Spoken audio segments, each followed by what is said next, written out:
पेशे से इंजीनियर संबत कुमार 14 साल से अपना खुद का फार्म चला रहे हैं।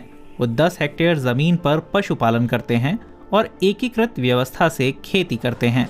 वो किसी भी तरह का केमिकल फर्टिलाइजर या कीटनाशक नहीं डालते।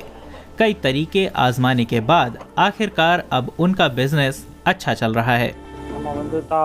फसल, मवेशी और मुर्गी पालन के अलावा हम मछली पालन भी करते हैं। हमारे एकीकृत फार्म में खरगोश भी हैं।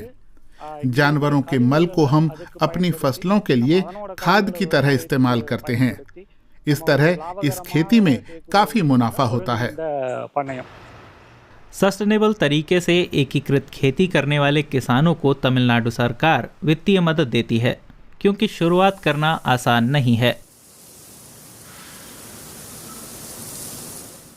संबत कुमार ने 12 साल से खेतों में हल नहीं चलाया।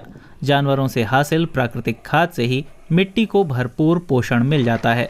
सूक्ष्मजीवी और केंचुए मिट्टी की ऊपरी परत को खुद ही ढीला कर देते हैं, लेकिन इस प्रक्रिया में समय लगता है और यहाँ एक ही फसल यानी मोनोकल्चर वाले बड़े खेत नहीं हैं। खरपतवार से बचने के लिए हम मल्टी क्रॉपिंग करते हैं। 1 एकड़ में नारियल, दूसरे एकड़ में पेड़ और तीसरे एकड़ में केले और पपीते जैसी फसलें उगाते हैं।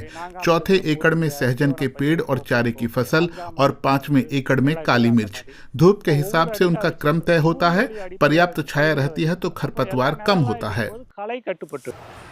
बाकी जगहों की तरह तमिलनाडु में भी जलवायु परिवर्तन के कारण खेती प्रभावित हुई है। लंबे समय तक सूखा रहता है और फिर भारी बारिश होने लगती है। संबत कुमार के सस्टेनेबल खेत इन विपरीत परिस्थितियों का बेहतर तरीके से सामना कर सकते हैं। इन बदलावों के कारण किसी भी अन्य सेक्टर की तुलना में किसानों का जोखिम कहीं ज्यादा है, लेकिन मल्टीक्रॉपिंग से धीरे धीरे खतरा कम हो जाता है।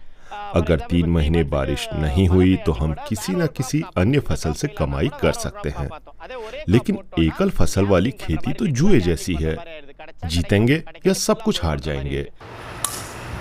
सफलता का एक और कारण ये है कि संबत कुमार अपनी उपज को खुद प्रोसेस करते हैं। वो नारियल सुखाते हैं या उपनी मिल में उससे तेल निकालते हैं।